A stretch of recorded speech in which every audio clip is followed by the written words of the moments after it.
Hi, everyone.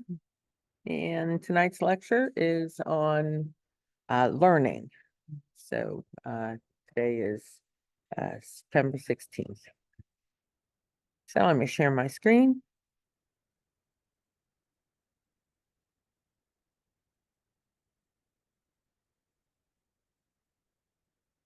And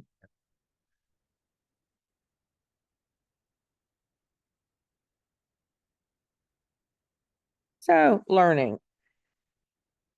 Um, formal definition is a relatively permanent change in behavior that results from experience. Okay, think about that. Anything you do that will cause you to behave in any way differently or have different knowledge is learning. So we're constantly learning from, when we're born to when we die. Habituation, as a definition, is learning that's repeatedly exposing our senses to from some stimulus. And because of that repeatedness, we are not as responsive to that stimulus. So an example would be if we say are driving home and you normally turn to the right when you go home at this intersection, but you really wanted to go straight to the store, but you automatically turn right. That's habituation. So we're going to be looking at three types of learning. We're going to be looking at classical conditioning, operant conditioning, and cognitive and social. We actually lump together. It's actually only one slide because we're going to spend an entire night when we do social psychology on that particular topic. So let's look at different types of conditioning. So classical conditioning, these are things that have been paired together, not necessarily purposely. So if you think about going to the dentist, and some people were very fearful of the dentist because they had some pairing that took place somewhere along the line.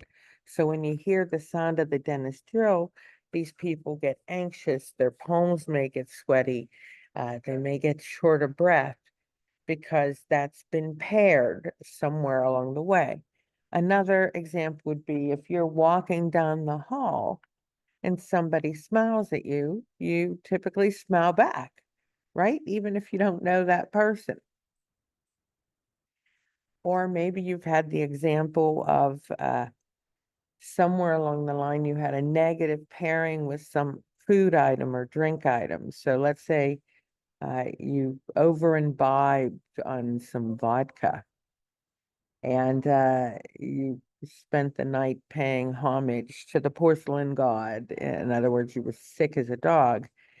The next time you smell, that particular vodka, you automatically get nauseous, even if you don't drink it. How about, you know, think of cats aren't exactly the ones to come running to the door when you come home, but they have paired the sound of their cat food opening to meaning that they're going to get fed. So they come running from nowhere, and there they are. Fluffy's right there at your feet. So how does all this happen? And this is called classical conditioning. And the guy who accidentally discovered it, because he was a noted nutritionist, he actually won the Nobel Prize for nutrition, was Ivan Pavlov. And I'm sure you've heard of his dogs before, so this is not necessarily new stuff. So in classical condition, there are four components, and we're going to go through each one of them.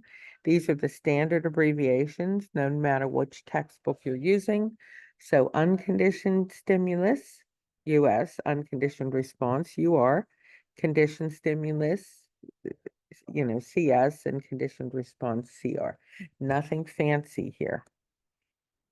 So Pavlov worked with dogs, and as you can see in the setup, Pavlov was collecting the amount of saliva that's produced by the dog when the dog is exposed to food. So um, he used different types of food sources, sometimes meat powder, sometimes actual dog food. But he would present the food to the dog, and within moments, saliva would be produced. And then Pavlov would measure the amount of saliva that was produced once the dog had seen the meat. But what happened was really unusual for him in the extent that he was just observing. One day he walked into the lab and the dog started salivating. I mean, he didn't have any food. So there was no smell of food, there was no sight of food, but the dog started salivating because he saw Pavlov and he wanted to know why. So this is where we say accidentally Pavlov discovered classical conditioning. So here was the first phase. So the unconditioned stimulus is the food. In other words, you did not have to teach the dog what food is. The dog knows what food is. It's going to sustain them. It's an internal drive. So there's no learning that had to take place. It's very reflexive. And what happens is we get that response. Anytime the dog sees food, smells food, it's going to salivate. It's an automatic response. Just like if I would walk into this room right now with a pizza and you could smell the pizza, even if you don't like pizza, you're going to start to salivate. It's part of our basic biology. It's just a reflexive response. So what he did was test things that normally would not cause a reaction to, uh, salivate. So in other words, something like a tuning fork or a bell or a light or a metronome. He used multiple things, but in this case, we're looking at a tuning fork. So he would hit the tuning fork on the desk. And of course, the dog made no response because tuning forks aren't food and the dog isn't going to respond to something automatically if it isn't food, unless you pair that food and that conditioned stimulus, in this case, the tuning fork. So repeatedly, it's ding, food, ding, food, ding, food, over and over again. You pair that with the unconditioned stimulus and the conditioned stimulus, which is the tuning fork or whatever would be used. The tone is always like before the food. So they hear this new thing connected to something that the dog already knows. We call that learning of a new condition acquisition. So eventually you just keep doing this, and it's different for every animal. It's different for whatever you're conditioning, how long it takes. But eventually, conditioning has been complete when you can go ding and have no food and the dog salivates. So the new pairing has taken place, that tuning fork now means food is coming. And that's what was happening when Pavlov came into the room without any food. Pavlov had been conditioned to the food coming, so the dog salivated because it was expecting food, even though Pavlov didn't have any. So we can also learn avoidance. So how I mentioned at the beginning of this class, if you've had maybe exposure to some sort of food or drink that you no longer want to eat or drink because you got sick or had a bad experience, that would be avoidance learning. So we avoid something because we had a negative pairing. That's stronger, the conditioned emotional response, the stronger the pairing, the harder it is to get away. Now, can you get rid of it? Yes, you can, but it's not easy. And this is how phobias are formed. So when we talk about different types of phobias, um, there are literally hundreds. It's a good paper topic. So there are common ones like fear of flying, fear of closed spaces, fear of social situations like presenting in front of a social classroom. All of these are possible uh, pairings that may take place that people would think of as phobias. But phobias can be anything. There are people who are phobic to, completely terrified to, like cotton balls. So the stronger the emotional response. And I always have to share the story and the experiment of little Albert John Watson. And John Watson wanted to see if he could condition little Albert to be fearful of something he had never been fearful of. So, when children are born, everything is learned. Okay. So there's no reaction to like a white rat. You or I, we've heard about white rats. If I handed you a white rat, you might either run away, jump, or you might pet it and put it on your shoulder. It depends on what your experience is with white rats. But little Albert had no experience. So when the white rat was presented to little Albert, he didn't cry at all. But what Watson did was pair that with a very loud noise. And it was a gong, and it was behind little Albert. So little Albert didn't see it coming. What do little kids do when they're startled? They cry, like, okay. So little Albert's like, every time it saw the rat, he hit the gong. So little Albert would cry every single time. Eventually, classical conditioning takes place. The rat has been paired with that loud noise that causes the child to cry. We take away the loud noise, but little Albert is conditioned to the white rat. So what does little Albert do now when he sees the white rat? He cries. So the rat became the conditioned stimulus, and the conditioned response is him crying. It's easier to develop a phobia to snakes because we have a natural biological inclination to be wary of things that could possibly do us harm. Okay. It's a lot harder to develop a car door phobia. So, an example, I had a student who shared the story. So, she was the designated driver going to the South Side, taking her three friends, one of them who was turning 21, uh, to the South Side to one of the bars.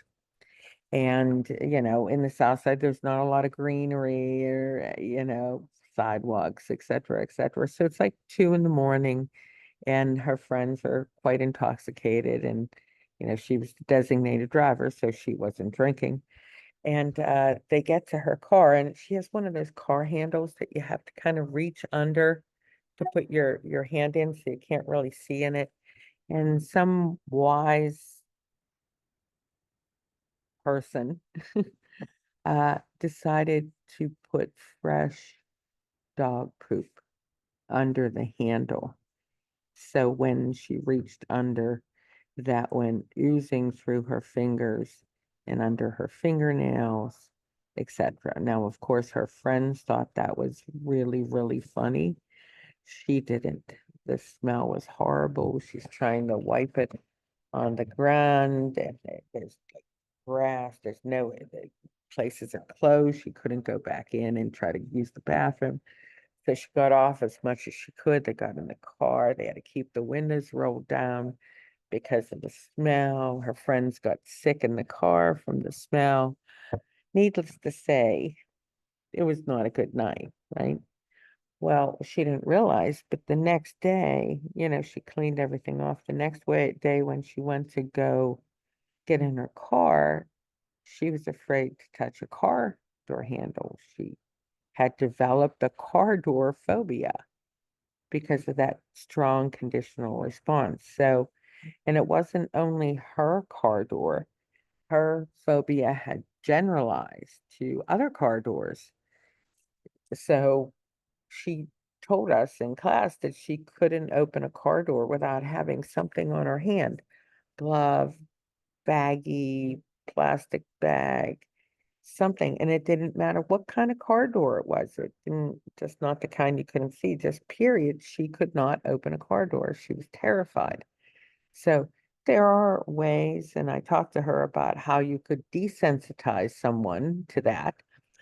But she's like, I've been doing this for like 5 years. And it's like, but you don't have to do it the rest of your life. We just have to desensitize you. So she said she would consider it. But that's that's a lot harder to develop a phobia like a car door handle or to cotton balls or to an emery board or to crayons or something like that. There really has to be some strong connection, especially an emotional connection, in order for that to happen.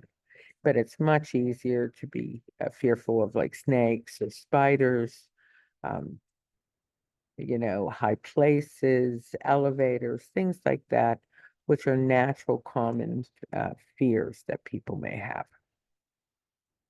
So let's look at this chart. It's a really good chart. You would want to know this. Acquisition has taken place when the two have been paired, and now you no longer need that unconditioned stimulus. It's going to cause, your response that you want to see.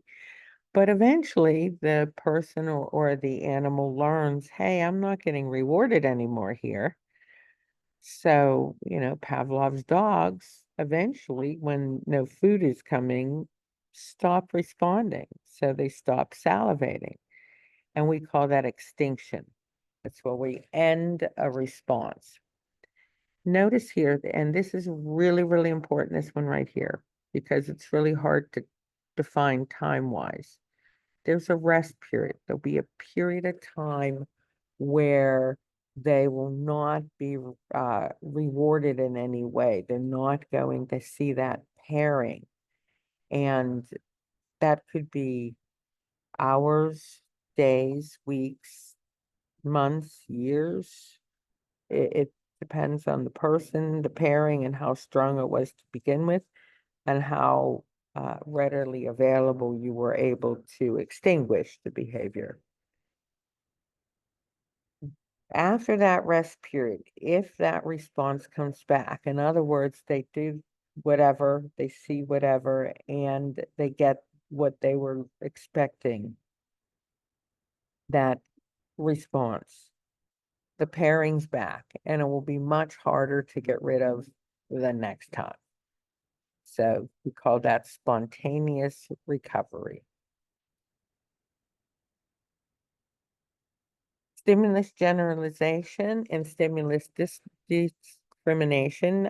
Stimulus generalization is when we generalize to things that are similar, the original pairing. So I mentioned for little Albert, he was conditioned to be fearful of white rats, but it generalized. So he was also conditioned to other things that had white fur or white hair.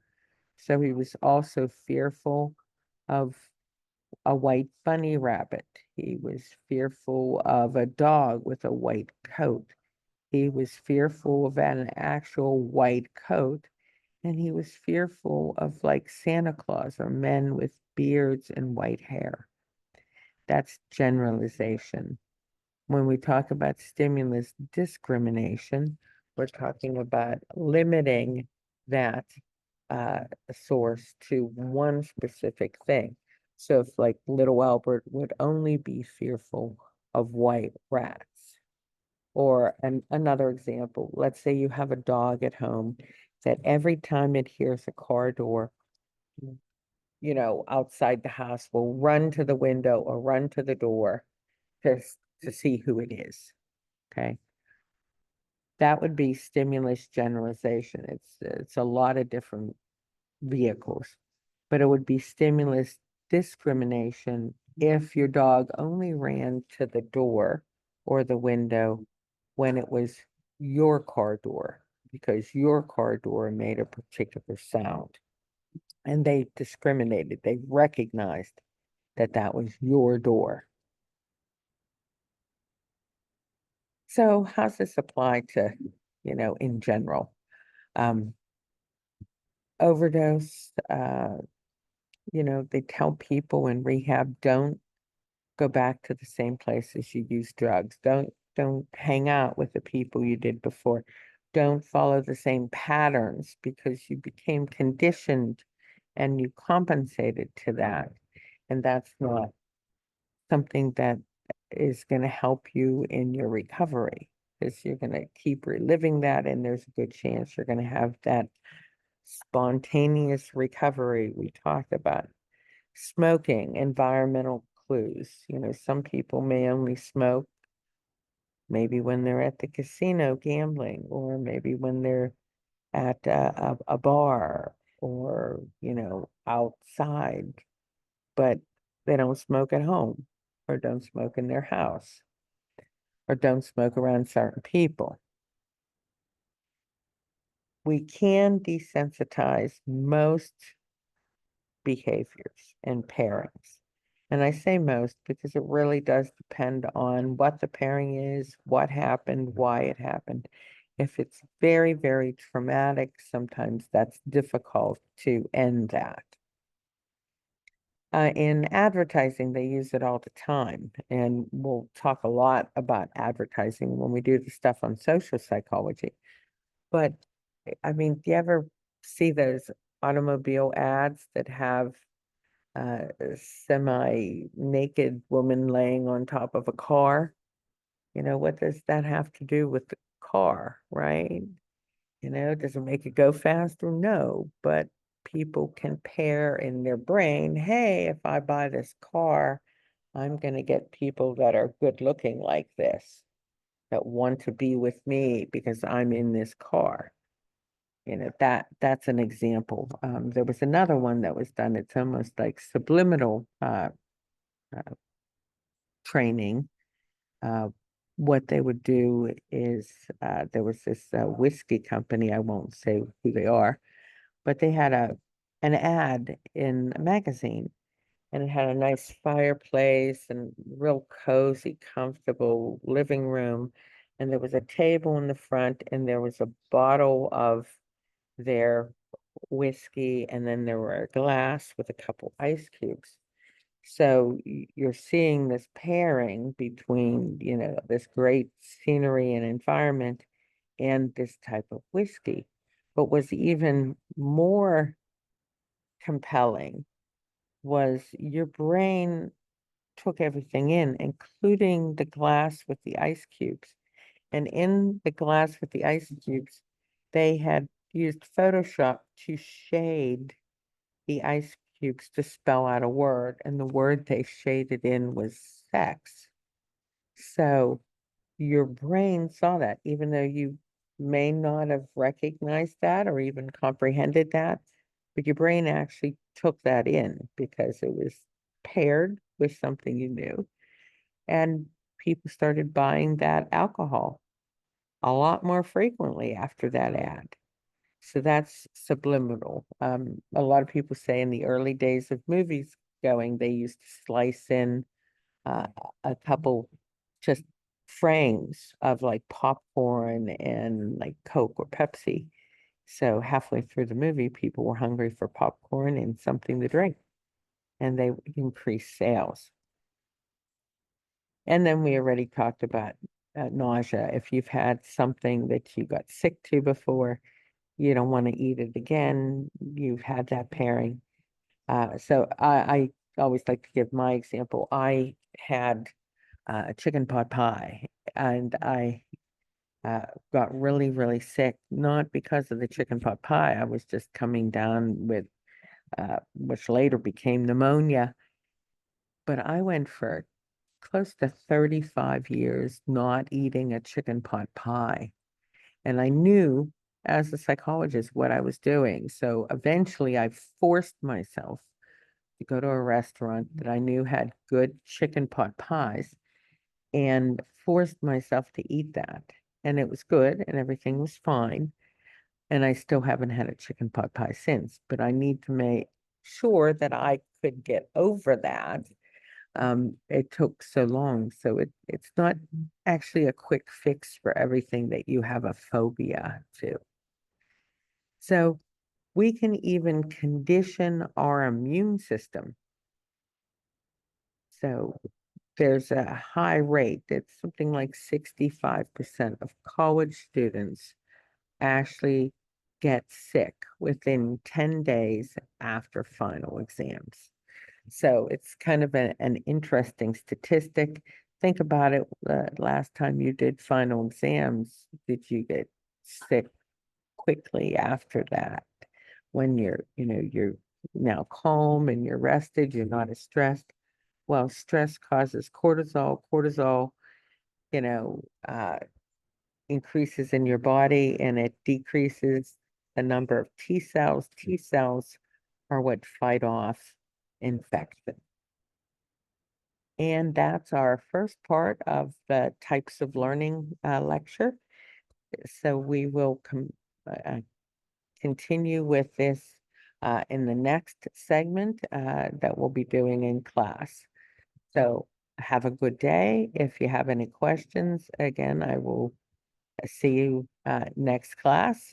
Feel free to email me or text me, and I'll be glad to answer them. And let me stop the recording.